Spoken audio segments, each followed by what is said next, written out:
Muy bien, queridos amigos del Instituto Peruano de Criminología y Ciencias Penales y a todos los que se conectan para participar de este ciclo de conferencias. Bien, decía el actor británico Sir John Hurt, este actor que fue muy famoso en la película aclamada El Expreso de Medianoche, lo siguiente, ¿no? El crimen perfecto no es aquel que no se resuelve, sino el que se resuelve con un falso culpable. Bueno, para ninguno de nosotros es extraño lo que estamos viviendo actualmente por efectos de esta pandemia que no solamente nos está afectando en Perú y en todas las ciudades peruanas, ¿no? Sino a nivel internacional. Como nunca se ha desestabilizado la economía, los puestos de trabajo, la salud en primer lugar, ha destapado también una crisis sanitaria, especialmente en los países en vías de desarrollo. Y un área muy importante que también es necesario abordar desde nuestro expertise como abogados o como estudiantes de derecho o psicólogos o psiquiatras forenses, es el comportamiento criminal, pero también estudiado desde el punto de vista de las emociones y también un poco de cómo es que podemos, la parte racional que maneja también nuestro cerebro, darla dentro de este comportamiento que quizás siento yo desde mi estancia aquí en Perú, que no lo hemos abordado como debiera.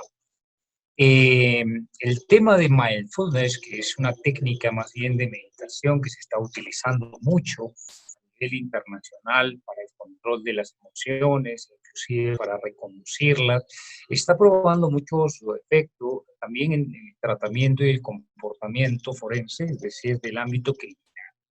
El tema de la inteligencia emocional también es muy importante. ¿Por qué? Porque son áreas o competencias en las que no se nos prepara en las universidades. Yo tengo la experiencia de estos casi 19 años de docente universitario en las carreras de Derecho, en negocios internacionales, posgrado, ¿no? De ver con preocupación que seguimos enseñando de pronto el derecho como si fuera una técnica básicamente, ¿no? El aprender normas, el aprender códigos, leyes, pero nos olvidamos de esta parte, diríamos, conductual, de esta parte psicológica, inclusive, no solamente como una materia, sino también del comportamiento criminal, ¿no? Inclusive el desarrollo de la inteligencia, que no es nada más saber de matemáticas o de números, sino también de cómo resolvemos los problemas, ¿no? Es muy curioso que hoy, con estos casi 55 días que ya vamos de pandemia, cómo se han incrementado también los casos de violencia intrafamiliar, si ya los teníamos, ¿no? Ha habido una centena de denuncias en Lima, en diferentes ciudades, e inclusive el comportamiento, digamos, de nuestra sociedad, todo el pueblo, ¿no?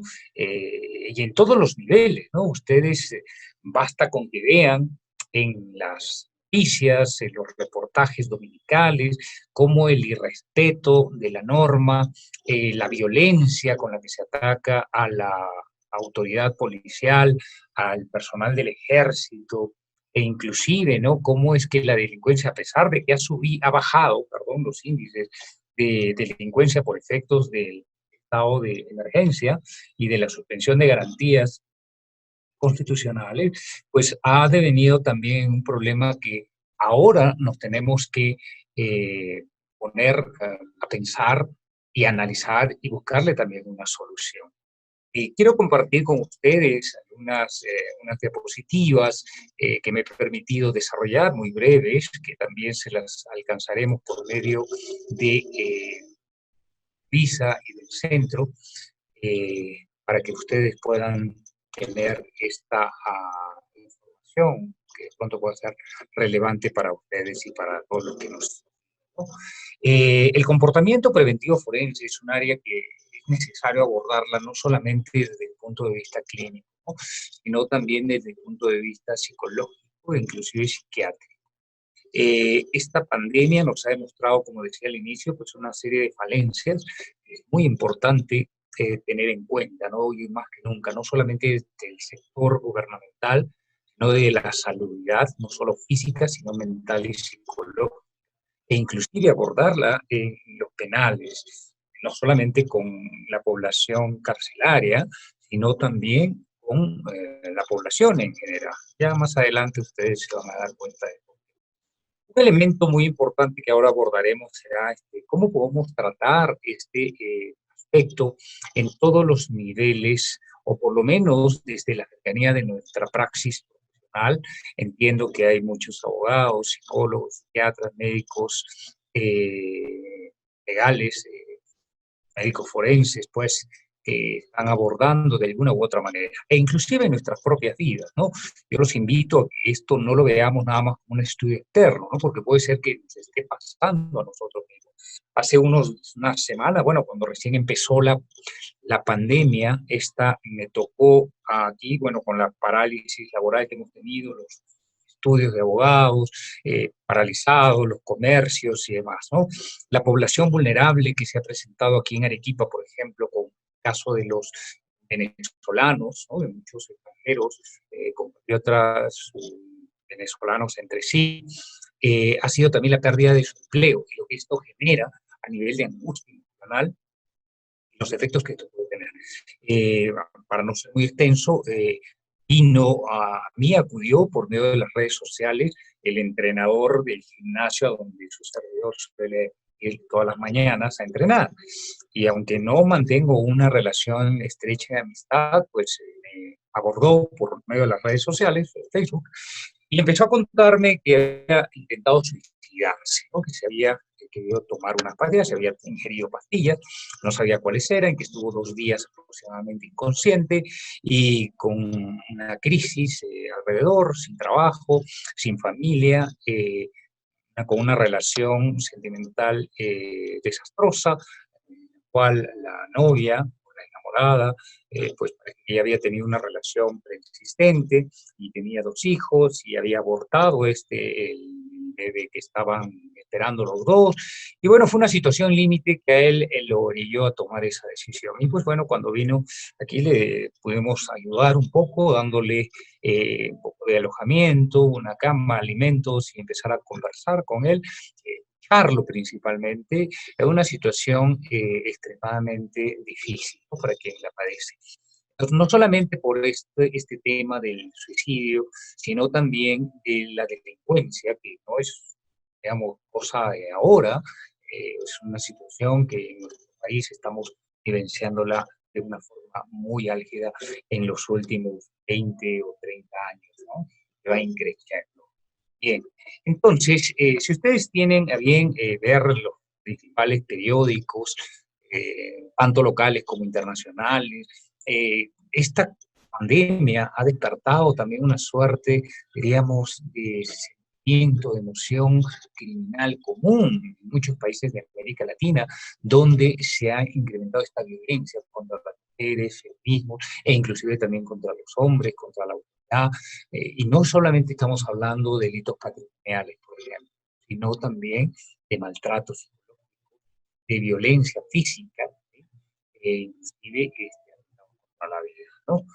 El Instituto Nacional de Estadística del Perú, información, sacó a comienzos de este año un indicativo de un estudio que se hizo eh, en octubre del 2019 y marzo del 2020, donde la población es un poco alarmante, ¿no? Porque un 27% o 27,3% se ha incrementado desde octubre del 2018, hace prácticamente ya 2 años, a la fecha, ¿sí? Donde se manejaba un 26,3, un punto, tal que es bastante significativo, de incremento de hechos delictivos, ¿sí?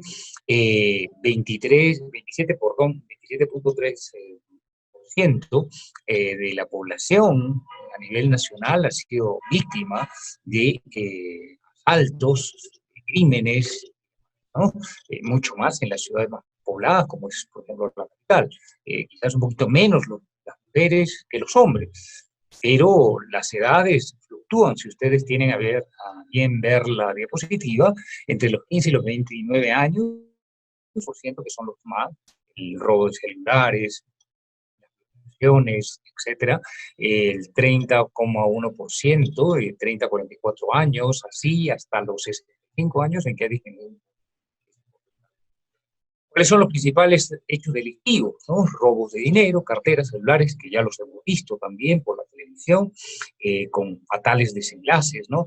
Intentos de robo, dinero, estafas, la victimización, la revictimización también de los testigos, el uso de las armas de fuego, el tema de las denuncias, perdón, e inclusive la percepción ciudadana con respecto de ¿por qué no denunciamos? ¿No? Eso también es muy contradictorio y muy, digamos, desalentador muchas veces, ¿no?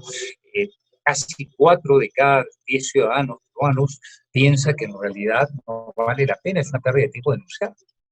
Un 19,8% de la población afectada no conoce al delincuente y a otros le da poca importancia, ¿no? Entonces estamos consintiendo de pronto de alguna manera en que esto, bueno, pero es un panorama muy, muy, muy particular que en 40 minutos pues no lo podríamos desarrollar con profundidad, ¿no? Y lo que pretendemos es hacer un acercamiento a un tema que no estamos quizás abordando con el tiempo y la seriedad del caso, desde el punto de vista forense, desde el punto de vista médico, psicológico, psiquiátrico, sociológico e cultural. Ustedes verán nada más cómo es que nuestra población responde frente a la intervención policial en estado de emergencia, en los mercados en Lima, y en provincia también, y además ese comportamiento de rebeldía a la norma, encontrar a individuos, inclusive de todos los estratos, el mismo tema de la corrupción a nivel de las fuerzas policiales, de las fuerzas armadas y demás. Bueno, son temas que son conocidos de todos nosotros, pero no estamos encontrando quizás, no estamos creando el fondo del asunto, la importancia que esto tiene para que podamos nosotros también abordarlo desde nuestra propia experiencia e inclusive también en el ámbito del servicio profesional. Observen, aquí existen otro tipo de estadísticas que se están manejando a nivel de la delincuencia y de la criminalidad en nuestro país. Bueno, ¿qué es mindfulness? El mindfulness es una técnica, digamos, de meditación intrapersonal que no la aprendemos en las universidades, no se nos enseña en el ámbito del ejercicio profesional, y aunque de pronto puede tener influencias de culturas occidentales, que no sean las occidentales, ha servido de mucho también para el tratamiento y la prevención del comportamiento del mindfulness. Propone que nosotros, o todo el ser humano, ¿sí?, la persona, vive o puede estar enraizada o puede estar estancada, o digamos, de pie en 3 elementos muy importantes, 3 espacios-tiempo muy importantes. El pasado, que puede condicionarnos, porque hay muchas personas que viven, digamos, atadas a su pasado y condicionadas, por supuesto, ¿no? Una violación, un robo, un maltrato, el bullying, ¿no? Y esto puede de alguna manera ser un desencadenante de comportamientos, de situaciones, de miedos, de estrés, inclusive de mismos comportamientos, ¿no? De duplicación de esos comportamientos, ¿no? Porque normalmente pasa, el que ha sido abusado abusa, ¿no? El que ha sido buleado bulea, por usar un neologismo, ¿no? Una terminología. El presente, ¿qué es lo que propone Mindfulness? ¿No? Estar presente y consciente del tiempo, del momento, de las circunstancias que estamos viviendo aquí, hoy y ahora. Es lo único que tenemos cierto, ¿no? O sea, el tiempo actual, vital, permanente y presente. Ser consciente de nuestros pensamientos, ser consciente de nuestras acciones, de nuestras emociones, de nuestra racionalidad y de lo que estamos viviendo ahora, no con un afán de desesperanza, un afán desalentador, sino más bien con un afán de poder, de alguna manera, echar mano de lo mejor que podemos tener, ya sea con la ayuda de terceros o por nuestro propio. Otro elemento muy importante es el futuro. ¿Dónde está nuestra mente? ¿O en el pasado, o en el presente, o en el futuro? Hay muchas personas que seguramente ustedes lo estarán viviendo, todos los estamos padeciendo los efectos de esta crisis, digamos, a nivel de salud, ya, porque no es lo mismo nosotros podemos estar viviendo en los países de América Latina a lo que se vive en Europa o lo que se está viviendo en Asia, ¿no? Ver el aspecto cultural, económico, socioeconómico, y también el aspecto del tratamiento que se está dando en cada uno de estos países. ¿Cómo lo está viviendo? ¿Cómo vive o cómo piensa en relación al futuro el empleado peruano? La madre sola o la madre que es padre y madre con relación a sus hijos, para el futuro. Y ahora, ¿qué nos depara el futuro? Entonces eso puede ser una fuerte fuente de influencia en nuestras acciones, en nuestro mismo u optimismo o el desaliento, ¿sí? El estrés que esto nos provoca de saber de ahora en qué trabajaremos, de qué nos alimentaremos, ¿no? Cómo nos vestiremos, si tendremos trabajo o no. Esto tiene que ser abordado también desde un punto de vista de atención psicológica y forense. Lamentablemente nuestros sistemas penitenciarios no son centros de rehabilitación.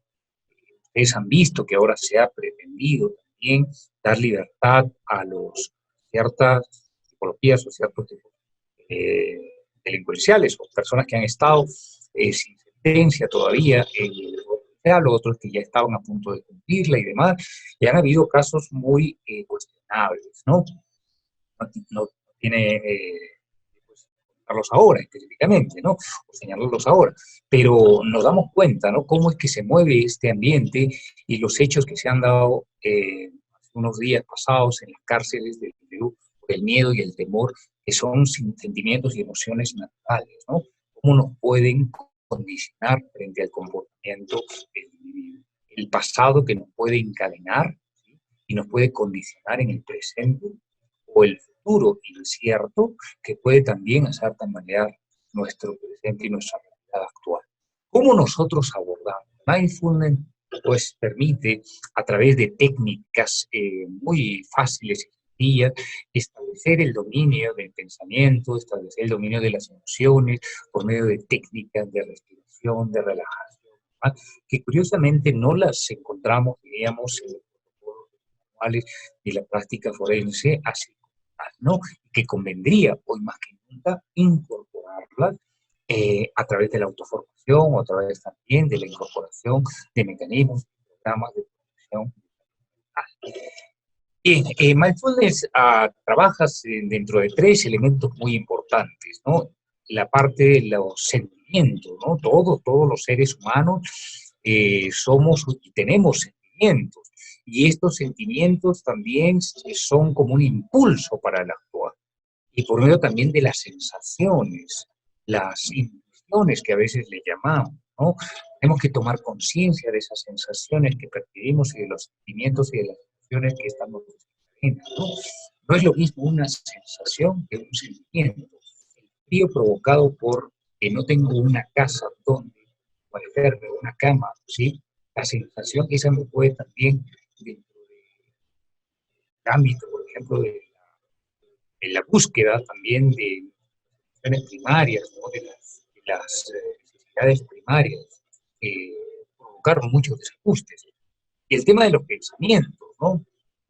Van a ver más adelante unas diapositivas también que les voy a mostrar de cómo es que la salud mental en nuestro país es un tema que hoy por hoy también necesita ser abordado. Caso en más. Aquí en Arequipa hemos, con un grupo de jóvenes voluntarios, desarrollado un proyecto que se llama Enlazando, y ahora una aplicación de control emocional vía las redes sociales, en Facebook, para abordar determinados casos de angustia emocional que están trayendo bastante desajuste, sobre todo en la población vulnerable. En el Perú, cerca del 34, si no es el 36% de ciudadanos han perdido su trabajo con esta directa, a otros simplemente que estaban subempleados ya no los han vuelto a contratar, eso lo estamos trabajando, lo que estamos en Internacional de Derecho, y llaman cada 4 o 5 personas, ¿no?, pidiendo ayuda, ¿no?, y a veces 15, a veces 16, pidiendo una serie de cosas que estamos tratando de conseguir, no con la ayuda del Estado, sino con las donaciones de una persona. Bueno, pues no me detengo mucho en eso, pero quiero que vean la enorme necesidad, ¿no?, de las personas, la angustia de padres jóvenes que tienen sus hijos. Esta tríada, ¿no?, de pensamiento, de sensaciones, de sentimientos, si no son bien controladas, si no son reeducadas, si no son paliadas, uno mismo principalmente, aceptándolas, buscando respuestas creativas, puede provocar muchos estrés y pueden cometer o pueden llegar al final a un comportamiento forense, criminal, ¿sí?, sea para robar, para comer, ¿sí?, asesinar, hacer saqueos y infringir. Hay algunos fundamentos básicos de la práctica del mindfulness, ¿no? El aceptar un poco la situación, conocerla, ser pacientes, ejercitarnos también en estos hábitos, no juzgar ni a las circunstancias ni a las personas. ¿Por qué? Porque esto también trae como consecuencia el desconocimiento de lo que puede estar viviendo el otro. Tener un ambiente principiante que indique esto, no hay que darle muchas vueltas a los problemas. Siempre nos decían, a mí me decían antiguamente, ocúpate, no te preocupes, ¿no? Entonces tenemos que reeducar, desaprender lo que se llama en pedagogía el unlearning, ¿no? Desaprender un poco de los esquemas que nos han ido enseñando en aspectos de nuestra vida profesional. Desarrollar la confianza personal en uno mismo y en los demás, dejar ir. Esto tiene mucho que ver también con el tema de la resiliencia, cómo la fractura, diríamos, familiar, cómo abordamos los elementos trágicos, esto mismo, ¿no? Recordarán ustedes que en el 2011 los japoneses tuvieron este terremoto de grado 9, ¿no? Y el maremoto y más, que trajo toda una crisis a nivel social, y la gente tenía que también abordar la cultura japonesa, una cultura bastante, digamos, rigurosa en cuanto a la manifestación de sus emociones, no las exteriorizan, ¿no? Tuvieron que pasar también por un proceso, ¿no?, de resiliencia, ¿no? No forzar las circunstancias ni las situaciones, ¿no?, que se están dando. Hay que buscar, hay que conversar, hay que buscar también la asesoría profesional, hay que buscar también no forzar nuestra mente ni nuestras emociones ni nuestros sentimientos. Para ello se educa. Es necesario tener en cuenta también el aspecto cultural de nuestros países de América. Tenemos muchas similitudes, pero también tenemos muchas diferencias, ¿no? Bien, pasamos a la segunda parte de esta charla, que quiere ser una pincelada más bien de un tema que es necesario abordarlo desde la práctica del ejercicio penal, por supuesto, forense, psiquiátrico, psicológico, social, jurídico. Es un poco la idea a través de estas charlas, de este ciclo de charlas patrocinadas por el Instituto Peruano de Criminología, ¿no? Es la perfilación criminal. Este es un estudio, es una técnica que se ha derivado precisamente de la psicología forense, de la psiquiatría forense, de la medicina legal, del derecho, de la sociología, etcétera, para elaborar un perfil precisamente de los criminales conocidos para poder resolver determinados casos en el futuro con ciertas características similares o desconocidas, y para poder entender cómo es que la mente del criminal, ¿sí?, en los diferentes estadios, los criminales primarios o reincidentes, pues cómo funciona, ¿no? Entonces, la perfilación criminal, pues, decimos que es una técnica de investigación criminológica, ¿no?, derivada también del estudio de diferentes patologías actuales, sobre todo basada en el estudio del comportamiento psicológico, psiquiátrico de los prisioneros o de los criminales ya conocidos, es decir, los que están en la cárcel, para poder también auxiliar en la resolución de crímenes donde no se conoce los responsables. En nuestros países, los índices de criminalidad y las cárceles están saturadas de gente y de personajes y de personas y de delincuentes, diríamos, de imputados de todos los niveles, desde delincuentes de cuello blanco hasta de robo de celulares, ¿no?, o de robo de gallinas. ¿Para qué? Para que con estos indicios físicos, es decir, las pruebas que se encuentran en el escenario de la prueba, o los indicios propiamente dichos, reconstrucciones y demás de los cuerpos, los elementos psicológicos que se pueden deducir de la escena del crimen. Entonces, la perfilación criminal pretende dar unas luces para la investigación policíaca, la investigación forense, y entender cómo funciona la mente del criminal, cuáles fueron las motivaciones por las que él actuó y cómo actuó, estudiar también a la víctima, estudiar la escena del crimen, etc., ¿no? Esto es muy importante y no lo estamos desarrollando, diríamos, a nivel general. Ustedes lo ven, por ejemplo, a través del Ministerio Público, que tiene también su equipo a través de medicina forense, por supuesto, de medicina legal y también de la Policía Nacional del Perú, pero no es una herramienta, diríamos, medio de conocimiento al alcance de todos, ¿no? Y deberíamos usar. Bien, otro elemento muy importante, además de entender el tema de los pensamientos, de las sensaciones, de las emociones, el tema de la perfilación criminal, del perfil forense, del de las normas, del delincuente o del criminal, es cómo desarrollar el tema de la inteligencia emocional. Eh, Curiosamente, cuando, bueno, todos los que de alguna manera hemos pasado por la escuela, el colegio, las universidades, siempre nos educaron pensando que el término inteligencia estaba muy relacionado con aquellos sujetos o compañeros o alumnos que eran muy destacados en matemáticas, en física y química, ¿no? Inclusive había en la década de los 70, muy entrado a los 80, el índice de coeficiente intelectual, que ya ha sido descartado o ya ha entrado en desuso la mayoría de las aplicaciones de pruebas de competencias y habilidades intelectuales, ¿no? ¿Por qué? Porque hoy día, hoy por hoy, de la década de los 80, por ejemplo, se ha empezado a estudiar un poco más el término de inteligencia. Existen, de hecho, David Goleman habla de las múltiples. Una persona inteligente no es aquella que sabe mucho de matemáticas, de física, de química, sino una persona que sabe resolver sus problemas. No sabe resolver problemas numéricos, pues, inteligencia lógico-matemática. Si no sabe resolver problemas de carácter lógico-verbal, pues inteligencia verbal, lógico-verbal, ¿no? Gente que es hábil en la redacción de documentos escritos, en la propuesta, en los escritos del libro, etcétera. Es una inteligencia verbal. Hay inteligencia ecológica, natural, está la inteligencia intrapersonal, que es muy importante, que es base cómo nos llevamos a nosotros mismos, cómo nos relacionamos con nosotros. La inteligencia interpersonal, personas sociables, hay personas que son bastante tímidas o personas que son psicópatas o sociópatas, ¿no? Que son perfiles criminales muy, muy bien. Entonces, ¿cómo nos relacionamos en ese aspecto? La inteligencia kinésica, la inteligencia artística, la musical, etcétera. Hay diferentes tipos de inteligencia. Pero una inteligencia emocional es, pues, precisamente la capacidad que tiene la persona, el individuo, de manejar, de entender, de poder controlar y seleccionar nuestras emociones, nuestros sentimientos. Recordemos que cerca de un 85% de las decisiones que tomamos en la vida las tomamos basadas en nuestras emociones, en nuestras percepciones.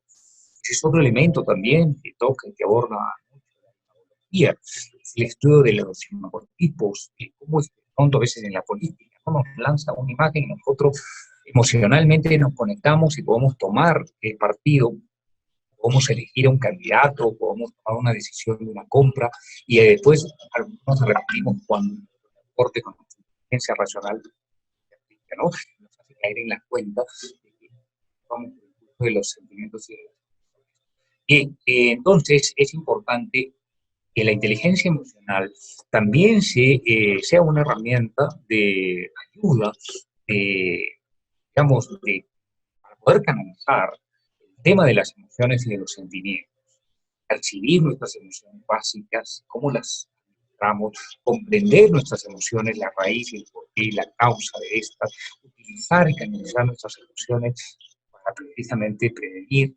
actuaciones criminales, ¿no? Manejar las emociones es muy difícil y hoy más que nunca en medio de esta circunstancia, ¿no? El cerebro y el corazón, la mente y las emociones, cómo conectamos estos dos elementos para poder abordar ¿sí? Comportamientos que nos llevan de pronto a pero de ahí a tomar un cuchillo, clavárselo a un una persona podría es palabra, o el tema de la producción misma, estado de emergencia, estamos viviendo, autoridades municipales no se aprovechen de la necesidad y cometan estos actos de corrupción que estamos viendo tan estables, ¿no? Hay tres elementos también muy importantes donde se vuelve la inteligencia. Es el desarrollo cognitivo, es decir, todo lo que es para que echar mano también de nuestra racionalidad. Y son hábitos que tenemos que cultivar, salvo que haya una perturbación o una afección de carácter médico psiquiátrico, desorden, una lesión cerebral, ¿no? Pero es muy importante desarrollar nuestro nivel cognitivo. Y lamentablemente en nuestros estratos más bajos, inclusive en los altos, esto pareciera ser como que no está funcionando mucho. La gente está más bien dejándose llevar por la emoción del momento, por la circunstancia y por la situación adversa que se está viviendo ahora de cara al futuro. El tema del desarrollo emocional, de cómo canalizamos los sentimientos, ¿sí? Nuestras emociones, el aspecto del desarrollo emocional, cómo resolvemos nuestros conflictos emocionales, la pena, la tristeza, el estrés, ¿sí? La depresión, que son elementos que hoy día también tienen que desarrollar. Y cómo en base a esto, la razón, el desarrollo cognitivo y el desarrollo emocional, en un equilibrio, en una balanza, digamos, más o menos equilibrada, podamos actuar conforme a lo que debe ser, a la norma del debe ser, al derecho también, a los abogados. Como anécdota también les cuento de que hoy estuvimos en una asamblea general extraordinaria del Colegio de Abogados de Primer Equipa, y por primera vez en la historia se lleva a cabo la misma por medio de las redes sociales, por medio de la plataforma, ¿no? Y era increíble, entre 350, cerca de 400 abogados tecleando en la plataforma, interviniendo en total desorden, desorganización, planteando cuestiones previas, objetando, interponiendo nulidades. No nos escuchábamos. O sea, era increíble, ¿no? O sea, nosotros los abogados se supone que debemos ser facilitadores de la resolución de conflictos, pues no lo somos, ciertamente, ¿no? Y esto es necesario también abordarlo desde el punto de vista lógico. Bien, el sentir, las emociones son primordiales. Quiero ir avanzando ya un poco más rápido, ya para ir cerrando, para dar paso a las preguntas, ¿no? Aproximadamente 8.486.000 peruanos han sufrido de un trastorno mental. Este es un reporte que ha hecho el Instituto Nacional de Salud, ¿sí? El año pasado, hace 2 años, miren, observen el reporte de la República, en el 2016 el tema del trastorno mental. No significa que estemos locos. ¿Qué significa esto? Que en la población peruana de 33 millones, cerca de 9 millones tienen un trastorno mental. Quizás usted que me está viendo, o yo, podemos tener un tipo de trastorno mental. Y lo peor de todo, que no ha sido, observen ustedes esto, ¿no? Entonces estos trastornos conllevan esto que yo afirmaba, ¿no? Les había dicho el 83, 84%, pero dice que en un estudio, el Instituto Nacional de Salud, un 80% de los problemas de los peruanos con problemas de salud mental no han sido abordados. Imagínense, en el Perú existen 63 centros de atención de salud mental, cuando en realidad necesitaríamos. Entonces es muy grave esto y necesitamos abordarlo desde el estudio también de la neurociencia, desde el estudio del individuo, del estudio del mindfulness, de la psicología, de la medicina forense, de la medicina legal. 85% de nuestras actuaciones en todos los ámbitos de la vida lo tomamos movido por las emociones, por los sentimientos, ¿sí? Es un cerebro, y hay una teoría, Van Klint, que hace referencia al cerebro, 3 cerebros. El cerebro reptiliano, que es el cerebro primario, el que desarrolló el hombre hace más de 500 millones de años, ¿no? Es el cerebro instintivo, es el que nos permite sobrevivir, reaccionar, respirar, dormir, las funciones primordiales, la comida, el vestido, el oxígeno, ¿sí? El sentido de supervivencia, aunado con el cerebro límbico, el C de las emociones, que es un cerebro posteriormente desarrollado, suman un 85% de las decisiones que nosotros tomamos en la vida, en todos los instantes de nuestra vida. Lo tomamos en base a las emociones y, por supuesto, a la parte instintiva. Muchos de los crímenes pasionales se cometen por estados condicionados por el alcoholismo, drogas, la salud mental no cuidada, etcétera, etcétera. Son parte de esas decisiones. Y un 15% nada más nuestro neocórtex, es decir, la razón, el aprendizaje, la lógica, que no siempre la trabajamos. Por eso a veces solemos decirles a las personas, primero actuamos y después pensamos. Y entonces tenemos que abordar esto caso y con la urgencia que se requiere, más aún en este estado de pandemia en nuestro país. Existen 4 emociones fundamentales de las 7 que Paul Ekman maneja, el psicólogo. Son básicamente emociones básicas que tienen su origen, ¿no?, en la actuación y el comportamiento de los individuos. La tristeza, la ira, la felicidad o el contento, ¿no?, o la alegría. Ya. Bueno, quiero que sepan, estos 3 colores, por ejemplo, rojos, son alarma, perdón. Marcan una alerta muy fundamental para trabajar, ¿no? La depresión, el estrés, el bullying, la presión que estamos viviendo ahora, los que estamos encerrados, yo no prefiero utilizar el término encerrados, sino más bien protegidos en casas, ¿no? ¿Cómo reaccionamos cuando estamos tristes? ¿Cómo reaccionamos incluso de la ira o del miedo y del temor? Y no desarrollamos de pronto el tema de la felicidad, de la paz, de la tranquilidad mental, social, intrapersonal, interpersonal. Entonces es muy de cuidado, de mucho cuidado, ¿no? Y de una importancia fundamental trabajar el tema de las emociones. Para ir finalizando, creo que es muy importante desarrollar estos 4 elementos en el desarrollo, para la redundancia, del mindfulness, de la percepción criminal, del comprender nuestras emociones, nuestros pensamientos, ser autoconsciente, cómo somos, conociéndonos a nosotros, nuestras ejercicios, talleres que podemos seguir en YouTube, etcétera, etcétera. De pronto próximamente a través del instituto programaremos un taller online también. Y autorregular nuestras emociones, buscar el lado positivo de las situaciones, desarrollar una mente positiva también es muy importante, ¿no? Evitar actuar impulsivamente, controlar la ira, el miedo, ¿sí?, la tristeza, pero para ello necesitamos buscar a alguien con quien conversar. Pues en la televisión se advierte mucho, ¿no? Diálogo intrafamiliar, no quedarse solo, lo peor de un sujeto viviendo una situación de alteración emocional es quedarse solo, ¿no? Tener que abordarlo de los criminales, tenemos que decir así, la delincuencia, ¿no? No tiene este tipo de, ya sea por la economía, ya sea por la educación que han tenido los criminales, ¿no?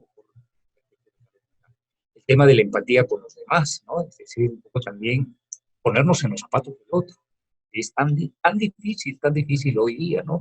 Todo el mundo, ustedes vieron los primeros días cómo la gente se volcaba a los centros comerciales a comprar papel sanitario y demás, ¿no? Y no pensábamos en eso.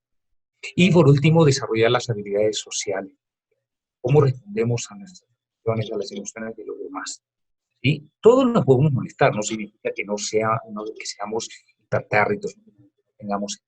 Bueno, por supuesto, si me insultan, de pronto a lo mejor la primera reacción va a ser exprimir 4 ajos y 3 cebollas, ¿no?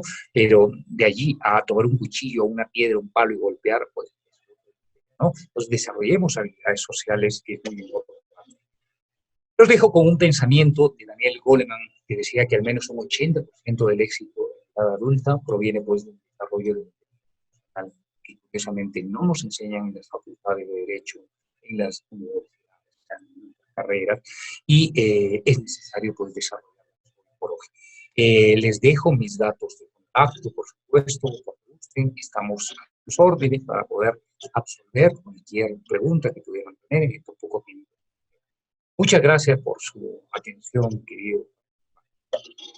Nos dice Rodolfo Pereira, la pandemia mundial ha dañado la inteligencia emocional de todos los individuos que pierden su trabajo o medio de labores cotidianos. La mayoría de personas subsisten día a día y no todos están en planilla de una empresa o una entidad privada o pública, por lo cual podemos considerar que hay diversidad de casos. Sí, ciertamente. Hay que analizar, cada persona es un mundo, ciertamente. Y la situación, un poco de la inestabilidad laboral que la que vivimos en el Perú ahora, producto de la educación, ha hecho que también las personas respondan de diferentes maneras, ¿no? Los profesores, por ejemplo, a quienes se les ha reducido su salario, los obreros que ahora no tienen trabajo de construcción y próximamente con la reactivación de las actividades económicas importantes lo harán, cómo lo harán, quiénes lo contratarán. No es lo mismo el abogado que de pronto a lo mejor ha perdido su trabajo personal profesional, el magistrado que está en el Poder Judicial o que es congresista. Además, bueno, es importante también abordar este tema desde el punto de vista particular, individual. Pero yo creo que el común denominador es cómo es que reaccionamos como individuos, objetos, como personas, a este tipo de circunstancias, ¿no? Por eso se estudia científicamente, se estudia médicamente, psicológicamente, psiquiátricamente, el comportamiento social general, ¿no? Y los casos particulares. Es importante abordarlos también desde la tipología individual de cada ser humano, ¿no? Otra pregunta de Rocío Ludeña. Dice, Sí. ¿cómo se puede saber en una pericia psicológica si durante la ejecución de un homicidio hubo emoción violenta? Pues de acuerdo a esto se agrava o se disminuye la pena. Ya. Bueno, es importante también saber cuál es el resultado de los exámenes que se han aplicado, de las pruebas periciales. Es verdad que la emoción violenta puede estar marcada por un trastorno de tipo mental, un trastorno de tipo personal o los efectos también del alcohol, de las drogas del paciente. Eh, el tema, por ejemplo, de la disminución o la agravante, ¿sí?, de las penas va a verse determinadas también por el grado de las emociones violentas que no se han podido controlar. No es lo mismo el padre de familia o el esposo que encuentra a la mujer con el amante, ¿sí?, al delincuente que bajo los efectos de la droga sale a robar para tener sus propias necesidades de adicción. Entonces, esto es muy importante tenerlo en cuenta al momento del estudio de la aplicación de los exámenes especiales psiquiátricos, psicológicos e inclusive toxicológicos para poder determinar una menor o mayor pena. Esto lo hemos visto, ¿no? El tema, por ejemplo, de los narcotraficantes, inclusive el tema de la corrupción que estamos viviendo, para nadie es un secreto, los cuadros, los perfiles psicológicos, por ejemplo, de los magistrados como Walter Ríos, Troza, o los violadores, ¿no? Casos que han habido muy sonados en Lima, ¿no? El joven que quemó a su novia, el tipo que abusó de una menor de edad y demás. Estos son agravantes, pero corresponden también a un perfil psicológico que va a tener que también atenuar, ¿sí?, o agravar la imposición de la pena. Por eso es muy determinante que el psicólogo forense o el psiquiatra forense efectúe un adecuado trabajo imparcial, utilizando los mecanismos más imparciales y efectivos para poder delimitar el comportamiento. Aquí hay otra pregunta de Karen Montes de la Cruz. ¿Qué pasaría si se levanta la cuarentena? ¿Cuál o cómo sería la conducta emocional de las personas en este contexto de la pandemia? Sí, bien, una interesante pregunta, pero tan interesante como difícil de responderla, ¿no? Básicamente lo que estamos viendo en los canales de televisión, en los reportes noticiosos, la gran cantidad de gente que ha perdido su trabajo o que inclusive vivía del día a día, ¿no? Se les cierran las oportunidades de poder ejercer su actividad comercial. Esto tiene un limitante en poder sustentar sus necesidades primarias. ¿Cómo es que va a responder? Ya lo estamos viendo. Uno de los grandes temores que había aquí, como está ocurriendo en algunos países, como por ejemplo Venezuela, ¿no? El saqueo, ¿no? La criminalización colectiva, la criminalidad colectiva. Bueno, yo no podría aseverar cómo es que vamos a comportarlo, pero lo que estamos viendo es bastante delicado. Lo que sí podría aseverar es que si no usamos también mecanismos de atención psicológica, psiquiátrica, social, emocional, de asistencia emocional para estas personas, no solamente paliando el tema de la parte económica. En la mañana habían atrapado a este sujeto que había estado limpiándose la nariz y inspeccionando en el tren de Lima estas secciones. El tipo argumentaba que había recibido su bono de 380 soles de parte del Estado. O sea, imagínense, gente que de pronto, con la ayuda del Estado, la parte económica, reacciona de una forma que es deplorable, inexplicable. O sea, ¿qué puede estar pasando por la mente de un individuo así que después de haber recibido 380 soles como bono de ayuda económica por la pandemia, no cree en la pandemia? Es bastante delicado esto que estamos viviendo. Necesitamos abordarlo desde los colegios profesionales, por ejemplo, el colegio médico, el colegio psicólogo, ¿no? En cada colegio yo he hecho una propuesta en mi colegio de abogados, que se tenga un departamento, también un área precisamente de atención de inteligencia emocional. En colegios profesionales debería haber. El hecho de que uno sea médico, que sea abogado, que sea ingeniero, que sea arquitecto, no lo exime de no poder desarrollar o abordar inteligentemente la manifestación de sus emociones. Entonces, por eso es muy importante que seamos conscientes de todo. Tenemos la pregunta de Rodolfo Pereira. En este tema de hoy sobre inteligencia emocional, ¿las sensaciones, sentimientos y emociones van enlazadas o unidas a la vez? Es la pregunta. Sí, en realidad tenemos que ser conscientes de lo siguiente. El hombre es un sujeto, es un individuo cuyo intelecto, cuyas emociones, cuyo razonamiento no está, diríamos, disipado, ¿no? Digamos, descuartizado, ¿no? Diseccionado. No, pero sí es verdad que puede haber una enfermedad de tipo mental. Ciertamente, una persona que ha sido diagnosticada como un desequilibrio psiquiátrico, una enfermedad psiquiátrica, no es lo mismo que una persona que aparentemente está sana, ¿no? Pero sí es importante entender que esta tríada, ¿no? El tema de lo racional, el tema de lo sensorial y el tema de lo emocional, ¿sí? Va de la mano y va, digamos, como un trinomio que conforma toda la estructura del individuo. Salvo, nuevamente repito, que haya un daño cerebral, ¿sí? Daño psicológico, inclusive fisiológico, ¿no? Personas que han perdido de pronto la capacidad de expresarse, ¿no? Un cuadrapléjico o una muerte vegetal, ¿no? Entonces hay elementos excepcionales, ¿no? Pero la regla es de que estos todos los tenemos y tendríamos que desarrollar no solamente la parte cognitiva, sino también la emocional, la parte social y estos elementos que no los estamos abordando ni siquiera desde el ámbito de la educación. Tenemos la pregunta de Frank Solano. Dice, sí. Buenas noches, doctor. Nos habló del perfil criminal y sobre todo y sobre los indicios físicos y psicológicos ubicados en la escena del crimen. ¿A qué indicios psicológicos se refiere usted?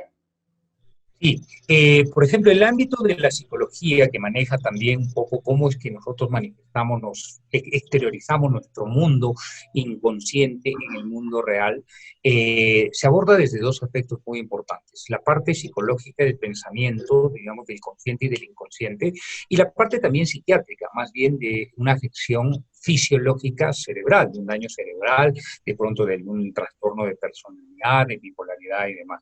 El aspecto psicológico, digamos, sería un poco lo menos grave, diríamos, desde el punto de vista, digamos, de una enfermedad, ¿no? Salvo que sea un elemento psicológico, diríamos, de...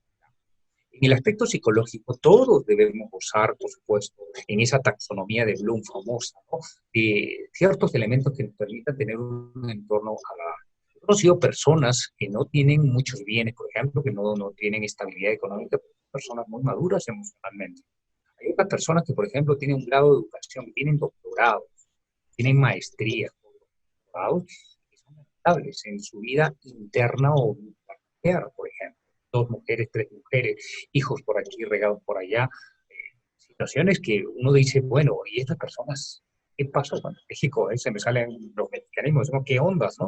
¿Qué pasó? O sea, ¿por qué esta persona? Casos concretos, por ejemplo, el señor Inostroza, Walter Ríos, ¿no? El tema de la corrupción en nuestro país. No eran personas que tenían educación, que tenían formación, que tenían maestría, que tenían posgrados, diríamos, frente al público, a la opinión pública, no podían ser personas educadas que llegan a este tipo de situaciones y con un perfil psicológico negativo, ¿no? De abuso de poder y demás. El ser humano es como una obra, diríamos, de arte sin, ¿no? Por poner gráficamente esto, ¿no? Vemos algunos elementos físicos externos, pero no nos metemos muchas veces en la mente del sujeto, y eso es precisamente el papel de la psicología y de la psiquiatría, por supuesto, y sobre todo de las emociones, porque las emociones no las vemos, las emociones las manifestamos, las sensaciones no las vemos, las manifestamos, y como actuamos, ¿no? Nosotros podemos deducir, a veces juzgamos, sí, pero podemos deducir si una persona está bien de la cabeza o no. El hecho de que una persona tenga título profesional no significa que sea saludablemente desde la psicología. ¿Sí? Entonces es muy delicado y esto tenemos que abordarlo también como un tema de salud, de política y de salud nacional. Y yo estoy convencido de que tiene que ser así. No podemos dejar de lado nada más que tiene cáncer, tiene diabetes y lo que fuera, que son lamentables crónicas, por supuesto, pero esto también es muy importante. Ya les diría, 80% de casos en el Perú son trastornos mentales, de tipo mental. Cerca de 8 millones de peruanos.